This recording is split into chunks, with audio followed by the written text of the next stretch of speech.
In other news, India is hedging its bets when it comes to its future energy strategy.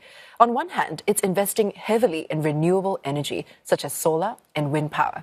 On the other, it wants to produce and purchase more oil and gas. Rebecca Bundhun drills down into what this means for India's energy transition. This is a solar canal in the western state of Gujarat. Rows and rows of solar panels installed over the Narmada Canal, which stretches over 500 kilometres. Provider Insular Energy says not only does it draw renewable power from the sun, it reduces water evaporation and land usage.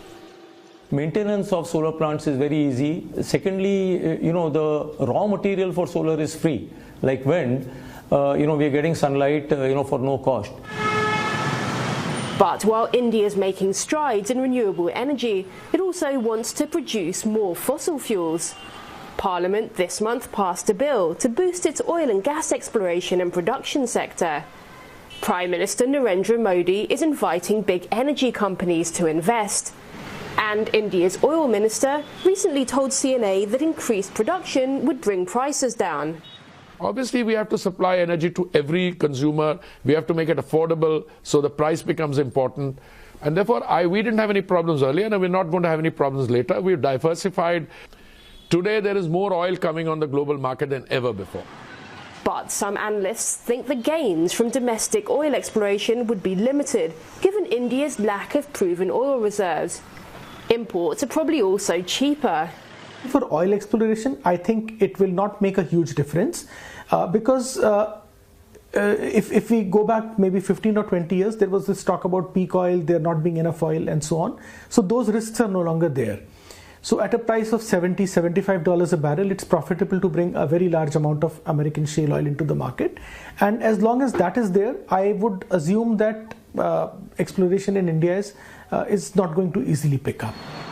India has been importing more oil and gas from the US, and in February also promised to buy more to balance out its trade surplus. Foreign Secretary Vikram Misri has said that US energy imports could jump to $25 billion from around $15 billion last year.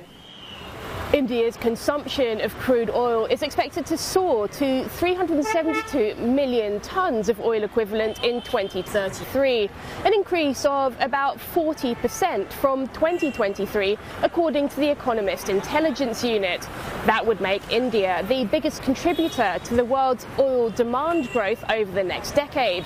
But the Indian government doesn't see the country's oil interests as being at odds with its transition to green energy. And neither does Insular Energy's Mr. Bhatt. He explains that renewables are being used in electricity generation, but still play a limited role in industries like transport. And they won't be able to meet India's rising energy appetite in the near to medium term. It's a long-term solution. We cannot say that we'll just cut off our imports of oil and gas tomorrow, right? That can't happen. It will eventually happen. In fact, India has taken a goal of becoming net zero by 2070. So, that's roughly 50 years from now, right? Progress is slower than he would like, but it's there. By the end of 2024, India's total renewable energy capacity reached almost 210 gigawatts, a 16% increase on a year earlier. It still has a long way to go to reach the country's target of 500 gigawatts by 2030. And even further to get to net zero. Rebecca Bundhun, CNA, Mumbai.